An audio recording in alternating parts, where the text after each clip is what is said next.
की तमाम शहरों में, और ईरान वाली साइड पे भी बहुत ही नुकसान हो चुका है। अब बेसिकली हम ये जानेंगे आज के इस वीलॉग में कि ये तबाही किसकी ज्यादा हुई है और कौन ये जंग जीतने जा रहा है, ये भी इस स्टोरी में शामिल होगा। बताइएगा जॉय साहब। अब देखो यार, तेहरान के अंदर भी बहुत तबाही है बेइंतहा। अब देखो सिविलियन आबादियों को हिट किया जा रहा है, बड़ी बड़ी इमारतें जो हैं वो बर्बाद हो गई हैं, सरकारी दफ्तरों के ऊपर अटैक हुए हैं, टेलीविजन के ऊपर कल अटैक हुआ था, अब देखिए अस्पतालों के ऊपर अटैक शुरू हो गए हैं, स्कूलों के ऊपर अटैक शुरू हो गए हैं। ज़रा स्कूल तो बंद कर दिए हैं गवर्नमेंट ने, लेकिन इसके बावजूद इमारतें तबाह बर्बाद हो रही हैं, स्कूलों के इंफ्रास्ट्रक्चर बर्बाद किया जा रहा है, उनके पुल्स तोड़ दिए जा रहे हैं, और उसके साथ साथ जो सड़कें हैं उनको बर्बाद किया जा रहा है, टनल्स उनको बर्बाद किया जा रहा है। साथ साथ इस किस्म की खबरें फैलाई जा रही हैं कि उनकी जो न्यूक्लियर कैपेबिलिटी थी उसको हमने मुकम्मल तौर पे उड़ा दी, जबकि ये बात सरासर गलत है। ऐसा मसला नहीं है, क्योंकि उन्होंने, ईरान ने बड़ा स्मार्टली खेला था, उसने टनल्स बनाई हुई बड़े बड़े पहाड़ों के अंदर, और या तो पूरा पहाड़ आप गिराएं, ख़त्म करें, फिर जाके आप उस तक पहुंच सकते हैं। और 1-1 किलोमीटर की टनल्स है जिसके अंदर उनकी न्यूक्लियर कैपेबिलिटी है, और उसके दरवाजे इस तरह लॉक होते हैं कि कोई चीज़ एंटर हो ही नहीं सकती। एक ही है कि जो डेजी कटर्स हैं, जो मदर ऑफ ऑल बम्स हैं जो अमेरिका के पास है, वो फेंके जाएँ तो हो सकता है उसका कोई इफेक्ट आए। साथ ही आपको पता है कि जब भी किसी ऐसी साइट पर हमला होता है तो जो इंटरनेशनल बॉडीज़ हैं वो चेक करती हैं कि क्या रेडिएशंस निकली या नहीं निकली, क्योंकि वहाँ पे बम तो है नहीं, सिर्फ यूरेनियम है, तो यूरेनियम का इफेक्ट तो आएगा। और अभी तक किसी जगह से यूरेनियम का इफेक्ट नहीं आया। जो खबरें हैं वो जाली हैं, वो फैलाई जा रही हैं कि जी देखें यहाँ पे ताबकारी फैल गई, सब बकवास है। अभी तक वो जो ईरान है उसके जोहरी जो असासे हैं उस तक नहीं इसराइल पहुँच सका, ये हकीकत है। और दूसरी साइड पर जो ईरान की तरफ से अटैक हो रहे हैं वो भी आपके सामने यार, उसने तबाही फैलाई हुई है। यानी आप जिस तरफ भी जाके देखें, आप यरूशलेम में जाके देख लें, आप हैफा में जाके देख लें, आप तल अबीब में जाके देख लें, अब तो नए शहर भी उसके अंदर इंक्लूड हो गया, आप वहाँ जाके देखें तो सही, तबाही फैली हुई। कोई इसमें कोई शक नहीं है कि ऐसा नहीं है कि पूरा शहर मसमार हो गया। वो हमास के जो ठिकाने थे गज़ा के अंदर, जो गज़ा के साथ हुआ था या लेबनान के साथ हुआ था, वो तो नहीं हुआ अभी तक, क्योंकि उसकी वजह यह है कि इनके पास टेक्नोलॉजी है इसराइल के साथ, और अगर 100 मिसाइल होते हैं तो उनमें से तकरीबन 70 या 80 को रोक लेते हैं, सिर्फ 20, 25, 30 हैं जो हिट करते हैं, लेकिन उससे भी जो तबाही फैली हुई है वो आपके सामने। तो इस साइड पर भी लोग मर रहे हैं, इस साइड पर भी लोग मर रहे हैं। अब अगर कंपेरिजन किया जाए तो ज़्यादा नुकसान जो है ईरान का हुआ, इसमें कोई शक नहीं, क्योंकि एक तो जो एज है इसराइल को टेक्नोलॉजी का है, दूसरा क्योंकि वहाँ एयर डिफेंस जो है वो ईरान का न्यूट्रलाइज हो गया हुआ है, तो अब उनके जहाज़ भी आके अटैक कर रहे हैं और वहाँ से मिसाइल्स भी अटैक कर रहे हैं इसराइल की तरफ से। तो जब आपकी फ़िज़ाएँ आपके कंट्रोल में ना हो तो फिर ज़्यादा डैमेज ज़्यादा होता है, तो लोग ज़्यादा मर रहे हैं ईरान के अंदर, इमारतें ज़्यादा डैमेज हो रही हैं। और अब देखें उनकी जो ईरान की जो अस्करी क़यादत थी वो रोज़ाना की बुनियाद पर मर रही है, साइंटिस्ट उनके सारे के सारे फ़ारिग हो गए हुए हैं, अब पॉलिटिशियन जो है उनको हिट किया जा रहा है, तो वो नुकसान ज़्यादा ईरान का है। लेकिन ये याद रखें कि इस टाइप की जो जंग होती है वो बेसिकली बॉक्सिंग के मैच की तरह होती है। आपने कभी बॉक्सिंग देखी हो तो जिस खिलाड़ी ने लास्ट पंच मारना होता है वो पहले मार खाता है, क्योंकि जब आप मारते हैं तो आप थकते भी हैं, तो जब आप मार रहे हो ना, पंच मार रहे हो, तो आपका एग्रेशन इस्तेमाल हो रहा होता है, आपकी पावर इस्तेमाल हो रही होती है। और जो शख्स मार खा रहा होता है तो अब उसने अटैक तो किया नहीं, सिर्फ वो मार खा रहा है, तो उसके अंदर एनर्जी बची होती है। और जो ही बंदा थकता है ना दूसरा और सांस लेने के लिए रुकता है, तो फिर नीचे से जो बंदा होता है वो एक दाड़ लगाता है और उसके बाद वो नॉकआउट हो जाता है। तो ईरान अब देखना ये है कि क्या उसका सांस इतना लंबा है कि वो इसको सस्टेन कर सके, और अगर वो सस्टेन कर जाता है ईरान, तो फिर डेफिनेटली इसराइल ने झुकना है, क्योंकि इसराइल ने कभी सोचा भी नहीं था कि कोई मुल्क इस तरह सीधा होगा उसके साथ, और टेक्नोलॉजी के बावजूद वो उसको उड़ा के रख देगा, नाक में दम कर देगा उसके। तो नाक में दम तो ईरान ने किया हुआ है इस वक्त इसराइल का। इजराइल ने जो अपनी टेक्नोलॉजी यूज़ की, उसने अपनी तमाम टेक्नोलॉजी यूज़ कर ली अभी तक, जो वो ज़्यादा से ज़्यादा कर सकता था ईरान उसने कर लिया इजराइल ने। लेकिन जो ईरान है वो 1 बाय 1 अपने मिसाइल्स को निकाल रहा है, 1 बाय 1 अपनी टेक्नोलॉजी शो कर रहा है, और अभी तक इजराइल और अमेरिका को भी नहीं पता कि इनके पास क्या कुछ मौजूद है जिसका उन्हें डर है। 3000 मिसाइल्स हैं इनके पास, और कुछ लोगों का क्लेम ये है कि 1500 मिसाइल्स हैं, और रोजाना भी अगर वो 200 चला रहे तो ये महीने तक तो खींच जाएगा। और महीने बाद इजराइल की हालत क्या होगी? वो बहुत बुरी हालत होगी, इसमें कोई शक नहीं। लेकिन वो खत्म हो जाएगी सर, इकॉनमी है सब बर्बाद हो जाएगी, उनकी टेक्नोलॉजी जो एक्सपोज हो जाएगी। और वो जो खौफ था ना इसराइल का, की वजह से अरब खिसकते नहीं थे, कुसकते नहीं थे, जिसको पंजाबी में कहते हैं, वो खत्म हो जाएगा, वो खत्म हो गया। आप देखिएगा इसराइल को अरबों के साथ बैठना पड़ेगा, और जब भी कोई डायलॉग होंगे तो अरबों का अपर हैंड होगा, इस्लामी वर्ल्ड का अपर हैंड होगा। इसराइल को ये जंग कितने साल पीछे ले जाएगी? देखो टेक्नोलॉजी के लिहाज से बहुत पीछे ले जाएगी, और वो जो उनकी इकॉनमी है उसमें भी बहुत दराड़ पड़ेगी। पहले भी ऐसा था कि जो खुशहाल इसराइली है ना, यहूदी हैं, वो देखो इसराइल में नहीं रहते थे।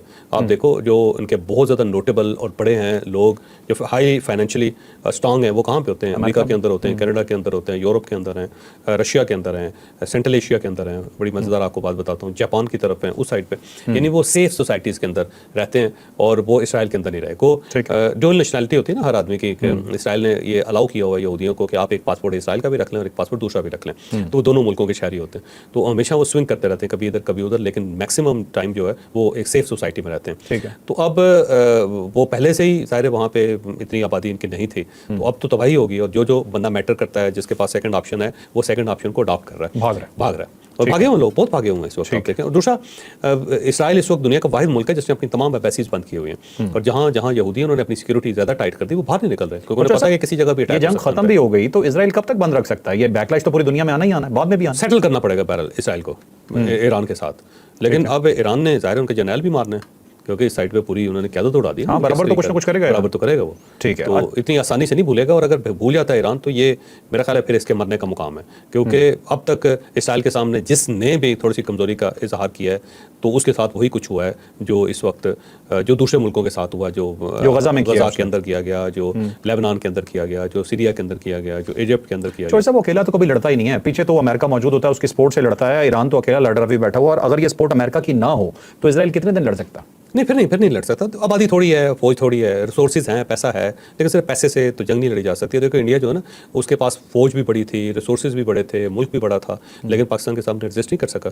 तो सिर्फ फौज होना या आपके पास टेक्नोलॉजी होना काफ़ी नहीं होता, उसके साथ जज्बा भी होना चाहिए। तो जो ज्यूश हैं ज़ाहिर है उनके अंदर वो जज्बा नहीं है जो जज्बा मुसलमानों के अंदर है। नहीं तो इंडियंस की आपने बात की, गौ मूत्र पी के कोई जज्बा नहीं आता? यार गाँव मूत्र से बाहर निकल यार, मेहरबानी है भाई। चलते हैं जी अब नेक्स्ट स्टोरी बहुत इंपॉर्टेंट है। बंकर एक मिथ है जी इजराइल के अंदर, जो हम लोग समझते हैं कि उनके बंकर्स कैसे होंगे। एक तस्वुराती हमने भी एक सोचा हुआ कि इस तरह होगा, इतनी लग्जरी होगी, इस तरह की चीज़ें होंगी। तो कुछ बंकर की फुटेजेस हमने भी देखी, कुछ अंदर से स्टोरी आपके लिए लेके आए हैं कि उनके पास किस किस्म के बंकर्स मौजूद हैं, क्या वाकई उन्हें वो सेव कर सकते हैं, क्या वाकई इजराइलीज उन पर रिलाई कर सकते हैं। मजीद डिटेल से स्टोरी बताएंगे जावेद चौधरी। और दुनिया में सिर्फ दो मुल्क हैं जिन्होंने अपनी पूरी आबादी के लिए बंकर्स बना रखे हैं। पहला मुल्क स्विट्जरलैंड है। स्विट्जरलैंड में से हर शख्स जो है उसके लिए बंकर मौजूद है, और वहाँ पे अगर न्यूक्लियर वार होती है तो सिर्फ एक बटन दबाने की देर है, पूरे स्विट्जरलैंड के अंदर एक अलार्म बजेगा और उसके बाद लोग दौड़ के बंकर के अंदर चले जाएंगे। और वहाँ पे उन्होंने खाने पीने का साजो सामान भी रखा हुआ है, खुश्क राशन जिसको कहते हैं। अच्छा। तो वहाँ पे वो बड़ी आसानी से 2-4 महीने गुजार सकते हैं लोग। वहाँ पे वॉशरूम भी बने हुए अंदर, तो बड़ी सहूलतें हैं।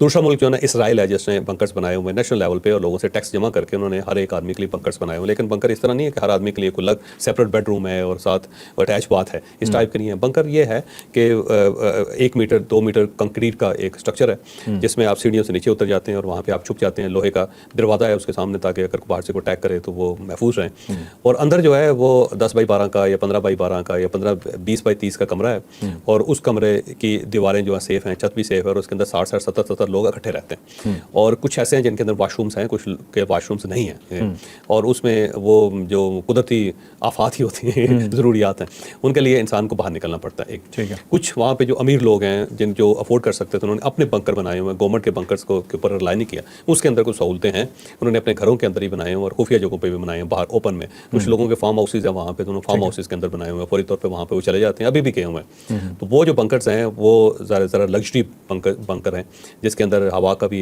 गुजर है, फिर एयर कंडीशन भी लगाए हैं उन्होंने, अंदर फ्रिज भी रखा हुआ है। जो पैसे वाला है उसके पास, जो पैसे वाला है तो वो उसने कोई 2-4 महीनों का बंदोबस्त अपना रखा हुआ है अपनी फैमिलीज़ के लिए। फैमिली के लिए अलग अलग रूम भी बना दिए हैं उसने। तो वो स्ट्रक्चर जो है प्राइवेट स्ट्रक्चर है, लेकिन जो गवर्नमेंट के स्ट्रक्चर हैं उसके अंदर इज्तिमाई बंकर्स हैं, जिसके अंदर लोगों को बड़ा मुश्किल तरीके से रहना पड़ता है। बिल्कुल उसी तरह जिस तरह वर्ल्ड वार सेकंड में या वर्ल्ड वार फर्स्ट में जो ज्यूश के साथ यूरोप के अंदर हुआ था, जुल्म ही हुआ था बेचारों के साथ। मैं वैसे इस मामले में थोड़ा डिफरेंट सोच है मेरी। तो वो उसी तरह उन्हें नीचे जो पाइप्स हैं ना, सीवेज पाइप्स, उनके अंदर रहना पड़ा। बड़ी बड़ी दर्दनाक कहानी है। तो वो 6-6 7-7 साल जो सीवरेज पाइप्स हैं उनके अंदर भी रहे लोग, और वहाँ पे उनको जिस तरह ज़िंदगी गुजारनी पड़ी आप अंदाज़ा कर सकते हैं। तो वहाँ बंकर जो है ना वो इसी टाइप के हैं कि जिसके अंदर लोगों के साथ जुड़ के बैठे हुए हैं और सांस नहीं ले रहे, और जो ही अलार्म बजता है तो दौड़ के करीब तरीन बंकर जो होता है उसके अंदर घुस जाते हैं। ठीक है। तो बहुत खुश नहीं है वहाँ पे, और ये अगर सूरत प्रवेल कर जाती है, लंबी हो जाती है, तो फिर डेफिनेटली वहाँ पे लोग प्रोटेस्ट करेंगे। नेतन्याहू की गवर्नमेंट चली जाएगी। नेतन्याहू के ऊपर बड़े इतराज़ात भी हैं, शायद आपको पता भी है, करप्शन के बहुत ज़्यादा इल्ज़ाम केस चल रहे हैं उनके खिलाफ, और अभी नहीं पहले से चल रहे हैं। और अभी उसका टेन्योर खत्म होने वाला था, टोटल डिफेंशियल हुआ था, डिफेम हुआ था, ज़्यादा बेहतर है। और इतनी उनकी गैर मकबूलियत के बावजूद जब उसने पंगा लिया इसलिए कि उसकी मकबूलियत जो है उसको ज़रा सहारा मिल सके। इसराइल का मोदी है। इसराइल का मोदी।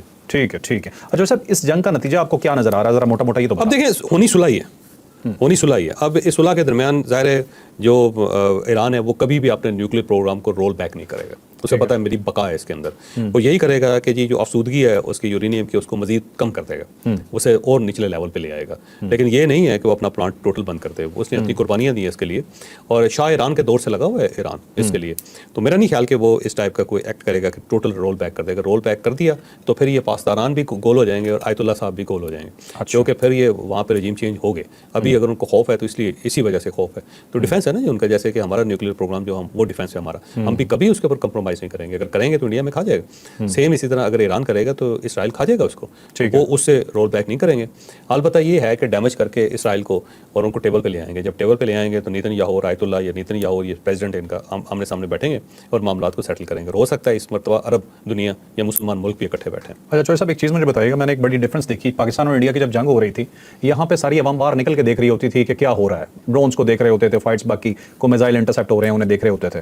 दूसरी साइड पे मैंने कल एक फुटेज देखी कि कोई जर्नलिस्ट खड़ा होकर बात कर रहा है और सडनली कोई धमाका और उसने रेस लगा दी, अभी शायद धमाके की आवाज़ भी पूरी नहीं हुई थी और वो दौड़ के वापस बंकर में भाग गया। तो ये दोनों नेशंस की नेचर में क्या फर्क है? दो वजह है, पाकिस्तान जो है ना इनके पास इंटरटेनमेंट की कमी है, तो लिहाजा जंग जब आई है ना तो कैसे चले कोई काम हो गया। आपको पता है कि जब ये जंग हो रही थी तो उस वक्त फैसलाबाद में क्योंकि ड्रोन नहीं गिरा था तो फैसलाबादी ने बड़ा एहतजाज किया जी कि हम भी पाकिस्तान में हैं और ये जंग हम तक क्यों नहीं पहुंच रही। तो उसने इंडिया से प्रोटेस्ट किया कि जी आप ड्रोन फैसलाबाद में क्यों नहीं पहुंचा रहे। तो वो हमारे पास इंटरटेनमेंट नहीं है, तो हमने इंटरटेनमेंट के तौर पर भी ले लेते हैं ऐसी सूरत कोई हो ना बाहर निकल के। बल्कि पाकिस्तान के बारे में कहते हैं कि अगर कर्फ्यू लग जाए और ये दावा किया जाए कि जो बाहर निकलेगा उसको गोली मार दी जाएगी, तो लोग सिर्फ ये चेक करने के लिए कि क्या वाकई गोली मारते हैं या नहीं मारते हैं, ये झांसा देते हैं, वो बाहर जरूर निकलेंगे चेक करने के लिए। तो ये पाकिस्तानियों की एक तो नेचर है, कोई तफरी का मौका जो है ना पाकिस्तानियों को मिल जाता है। दूसरा ये है कि पाकिस्तानी जो है ना उनको अपनी ज़िंदगी की खास कदर नहीं है, कोई काम तो करना कोई नहीं ना। यहाँ तो आपने को बड़ा कोई तीर चलाना हो तो वो फिर तो मजबूरी है कि जिंदा रहें या जिम्मेदारियों को कबूल करनी हो आपने, तो जिम्मेदारियों से वैसे भागे हुए हैं और पूरा 25 करोड़ लोगों में दौड़